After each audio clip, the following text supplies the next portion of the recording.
I now give the floor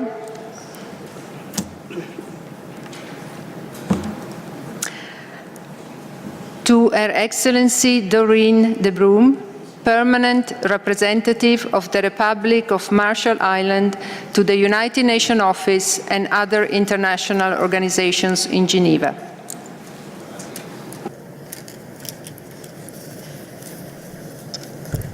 Thank you, Madam Chair.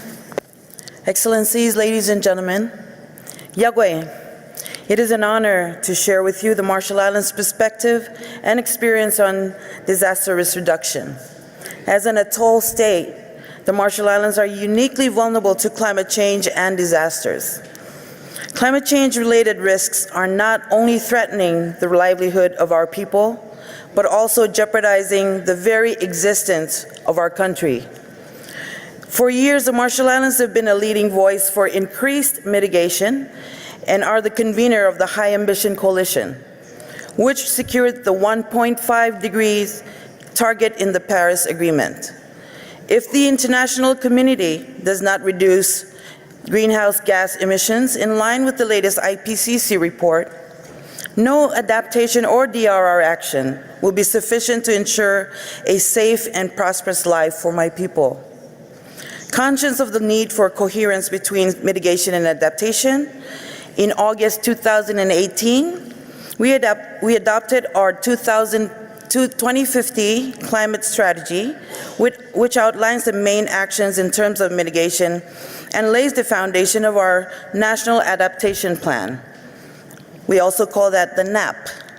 And in November of last year, we submitted our new and more ambitious nationally determined contribution, which also commits to producing an adaptation communication to the UNFCCC by 2020. I am proud, Madam Chair, to announce that the process that will lead to the adoption of our National Adaptation Plan has now started, and we aim to complete it by 2020 in line with Target E of the Sendai Framework. Our NAP will set out immediate accelerated actions and investments over the next 5 years, as well as medium and long-term measures out to 2030 and beyond. The NAP will have an important DRR component, as it will be the successor of our joint National Action Plan for Climate Change Adaptation and Disaster Risk Management. Along with the NAP process, we are already taking a number of disaster risk reduction measures.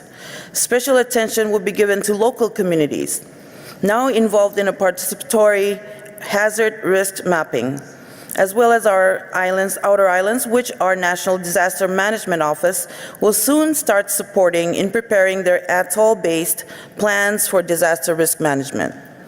The support of international organizations is proving essential to implement disaster risk reduction measures. For instance, the World Bank and the Green Climate Fund are now supporting us with the implementation of a multi-million-dollar project for better multi-hazard early warning. It is clear that much more needs to be done. Once our NAP is completed, its implementation will be the real challenge. The sums needed to help our country become resilient to climate change and disaster risks are multiples of our GDP, and we will need the technical support to increase our capacity. Madam Chair, the fight against disasters and climate change cannot be conducted alone, and we look forward to the support of the international community to ensure a prosperous future to our country. Thank you, and Komol Dada.